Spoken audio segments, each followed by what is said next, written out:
Testing. Testing. Good morning. My name is John Satterfield, and I'm the captain of Sheriff's Information Bureau. Thank you for being here today as we bring attention to the rising violence against Asian Americans across the United States. The order of speakers this morning will be Sheriff Alex Villanueva, followed by Adnan Khan, after which the sheriff will be happy to answer a few questions. It's my honor to introduce the Sheriff of Los Angeles County, Alex Villanueva.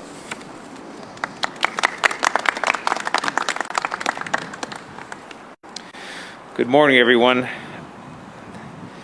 Thank you for being here on a somber note on this day. There's so many things that are happening that are bringing us together. And first, I want to thank everyone who's standing here behind me. This is a very unique moment. I have the honor of being here with 4 Consul Generals: Consul General of Thailand, Consul General of Korea, Consul General of Cambodia, and the Consul General of Japan. All 4 have shown up representing their communities, representing their nations here. And this is very significant. I also want to thank Adnan Khan, Consul of Pakistan as well, for representing that community. We have the different chambers of commerce here, Rotary Club. We have the Sheriff's Citizen Advisory Council with Kenny Kim and Chester Chong representing that as well. And a lot of different groups here representing the Asian and Pacific Islander communities in LA County, which is probably the largest in the nation because it is so large and so important and near dear to our hearts. So we had several things that happened that we want to talk about, but first let me start by saying I want to thank everyone for joining us here today, and I want to send my condolences to all of those affected by the tragic incidents that took place in Atlanta, Georgia on March 16th, which took the lives of 8 people, 6 of whom were Asian Americans. Also, our condolences to the people of Boulder, Colorado for their unimaginable loss that they suffered just a few days ago in that incident, which is still unfolding. They still have to find a motive on that.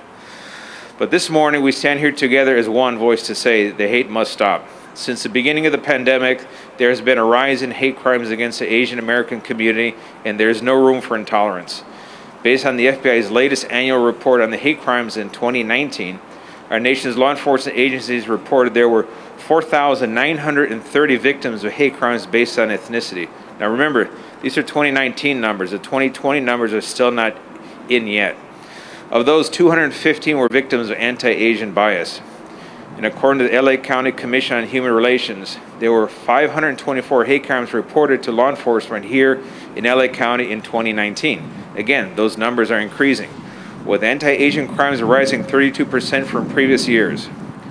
Although these numbers are reports from before the pandemic, they seem high and are still only about half of the crimes that actually occurred.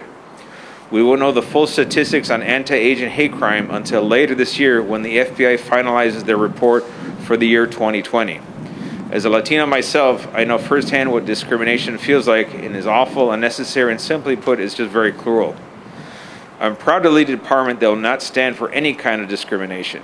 We take every allegation of discrimination, whether criminal in nature or not, very seriously. And I will not tolerate any act of discrimination to go on here in Los Angeles County against any group of people. No one should be discriminated against, especially based on ethnicity, race, religion, or sexual orientation. As sheriff, my primary goal is to provide a safer environment in all of Los Angeles County so everyone can enjoy peacefully where they live, no matter who they are. And I stand here with Sheriff's Community Advisory Council, the Consul Generals of the 4 nations here, Consul General Akira Muto, Honorary Consul General of Cambodia, Mr. Kim Cha-hoot, Consul General of the Republic of Korea in Los Angeles, Kyun J. Park, Representative of the Consulate of the Philippines, the Mayor of Monterey Park, Yvonne Yin, the Mayor of San Gabriel, Chin Ho Liao, and the supportive Consul General of the People's Republic of China in Los Angeles, Zhang Ping. Other highly respected community leaders as well. I think I can speak for all of us in saying that we stand united against hate crimes and stand united with the Asian community. Please, I urge you to report these crimes to your local law enforcement. There is no shame and you are not alone. We have to stand up to this level of growing intolerance. When reporting these incidents, please call 911 if there is any emergency situation. If you do not need emergency assistance, please call your local law enforcement agency so a report can be taken. You can also report these crimes and remain anonymous by calling the nonprofit organization LA Crime Stoppers. Before I go on to the next speaker, let me give a brief summary of what happened on Sunday that is concerning here locally. On Sunday, March 21st, community members, along with community leaders, held an anti-hate rally for American Asian Pacific Islanders in the city of Diamond Bar at the intersection of Grand Avenue and Diamond Bar Boulevard. Approximately 200 to 300 community members were in attendance, demonstrating while legally walking and holding signs in the crosswalks. At approximately 12:30 p.m., an individual in a black Honda stopped at the intersection at a red light and began to utter derogatory remarks directed at the demonstrators. Words were exchanged with the demonstrators and the antagonizing individual. The driver of the Honda abruptly drove across a crosswalk with multiple pedestrians in harm's way and proceeded to make a dangerous U-turn, again going through the crosswalk and placing the pedestrians who were still in the crosswalk in danger. The driver then pulled to the side of the road, exited his vehicle, and began yelling a number of racial epithets at the demonstrators. Walnut Diamond Bar station deputies responded to the location and initiated a hate crime investigation. A complaint report was prepared and the incident was investigated by station detectives and members of the department's hate crime task force. The driver of the vehicle was identified as Steve Lee Dominguez, a male white resident of Diamond Bar. The facts of the case were presented to the District Attorney's Office, the Pomona branch, on March 23rd for consideration of filing criminal charges of a hate crime. Investigators are awaiting the results from the DA's office. And again, we have to take into account the new District Attorney's decisions on reform, how that's going to impact the prosecution of hate crimes, as yet to be seen. That is a very important question every single person here wants to know the answer to. And Mr. DeGascon, we're waiting on that answer. So with that, let me introduce Adnan Khan from the Council of Pakistan.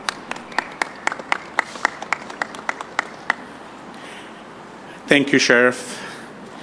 I'm a resident of Walnut Diamond Bar. Last weekend, we held a rally, and during the rally, we experienced what we were all had come together about, raise our voice about, hate crimes. And what we experienced was something we could not all believe that was going on right in front of our eyes. Just to share with you, our communities, our businesses are under attack. Our crimes in Walnut, Diamond Bar, surrounding cities have gone up. Businesses are complaining about it.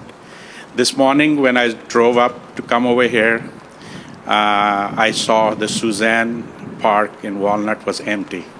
We did not see our seniors out there exercising. The parents are keeping children at home, and we feel like we are still in a lockdown.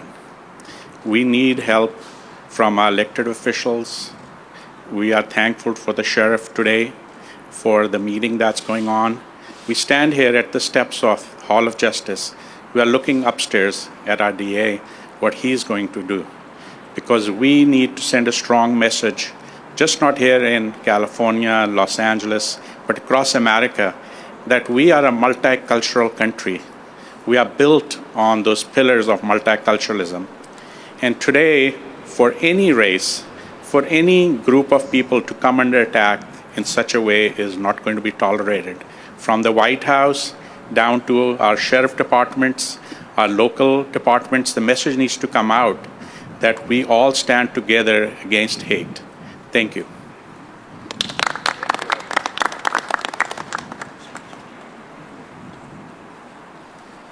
Thank you, Adnan.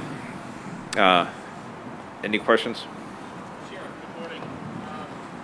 Curious, you given some statistics from the county's Relations Commission and some federal statistics. Do you have any department statistics that would show hate crime numbers or crimes against Asians? Well, we do know that because of the pandemic in 2020, there was a drop of reporting of a lot of things.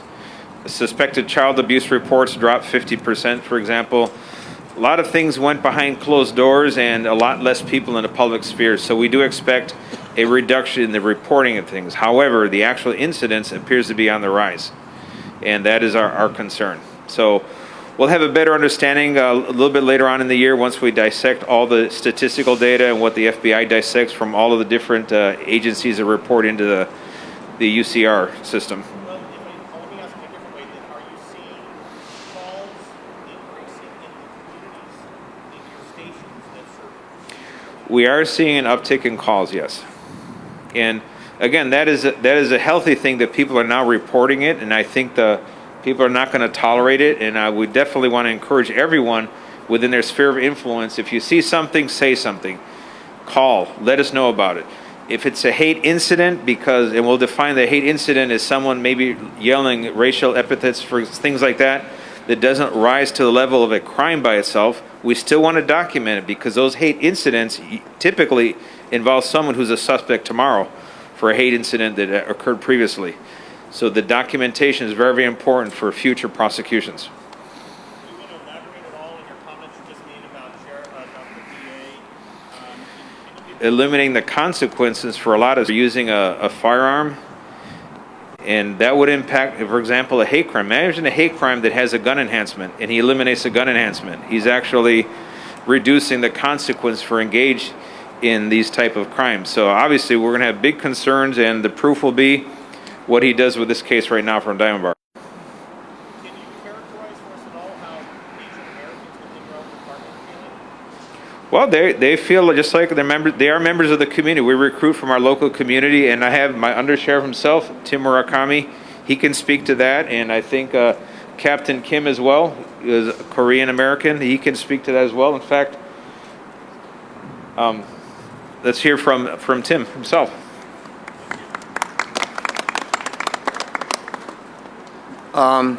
In answer to your question, how do we feel about it? Of course, we're not happy. And what happens is that historically, Asian community has been very quiet. Even in Japanese, there's a term, I don't speak Japanese, but there's a term for what can you do about it? So there's a tendency in the Asian community to kind of overlook things, accept it, and move on. But what happens is that things keep reoccurring because people don't allow Asians. I mean, Asians kind of accept things for what they are, and they don't really stand up for their rights. And that's what's going on now, is that we as a group need to stand up and not tolerate this stuff. Otherwise, it keeps perpetuating. It doesn't just go away. But even in the simple thing of, I'm a fourth-generation American. I know no other country, but I still have people coming up and ask me, where were you born? You know, it's an insult, but people do it as a natural conversation, like I'm from another country. So what Asians have to realize is that they are Americans. They got a right to be here, and they got the right to be respected. They got a right to be protected. And even these subtle things that people say are harmful to us as a people. It's an insult. But during World War II, when the Japanese Americans were incarcerated, it's because of the fact, my family were second and third generation Americans, yet they were interned in camps as enemy aliens. And what happens is that we got to be sure that that never occurs again. That our rights as a people are not overlooked and stepped on because of the way we look. And it's just, we just have to communicate the fact that that's got to stop. And I see a lot of Asian people nodding their heads because we all understand what it's like. So culturally, as Americans, we need to be mindful of the fact just because of the color of my skin and the way I look doesn't mean I'm a foreigner. People always insinuate that. So that's kind of my 2 cents. If memory serves, you're among one of the, and I don't want to say this in a bad way, the oldest members of the department, or you've been in the department the longest, if memory serves. You've seen a lot. Are things better, worse, or same? Well, as far as he talked about my tenure in the department, in some, How many years you got? it'll be 42 in June. Yeah, but what happens is that racism has always existed. I've seen it as far as in my profession, but now recently it's become more violent, where people are randomly just socking a person because they're Asian. I remember working patrol in East LA as a deputy driving around. Some guy yells out a racial slur at me. So I had time. I pulled over and said, hey, excuse me a moment. Do I know you? No. Did I offend you in any way? No. So why'd you yell that at me? You know, the guy said, I don't know. You know, it's just people sometimes just spurt things out without even thinking about it. You know, not realizing it's harmful. And then what happens, like the sheriff said, a hate incident today can become a hate crime tomorrow as they become more emboldened. So, all right, thank you. Eric?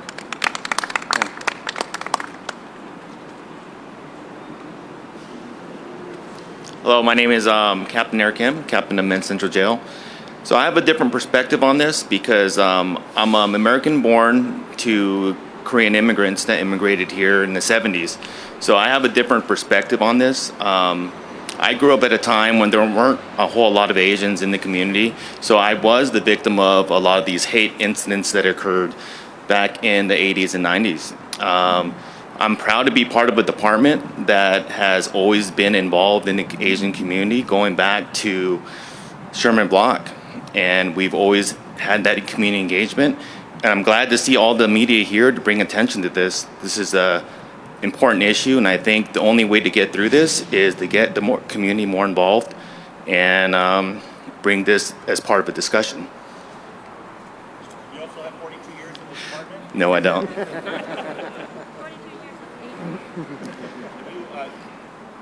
you elaborate a little bit on any experiences you've had with racism? Yeah, I can. I grew up in an area where basically my brothers and I were the only Asian people growing up. So you're susceptible to hate incidents, racial slurs, and stuff like that that occurred, and bullying and hazing that occurred when I was growing up in the community. You know, and that's part of the reason why I became a deputy sheriff is to fight people that want to oppress other people.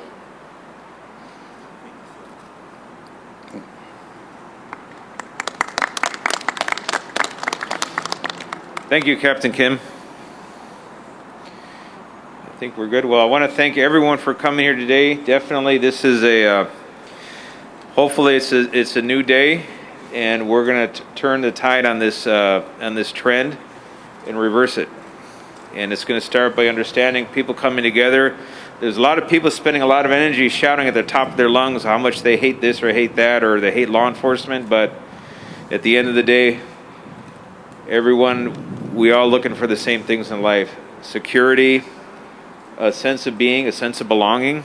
So if you're a recent arrival or you've been here for generations, you're all welcome here in Los Angeles County. You're welcome in this great nation of ours. So thank you all.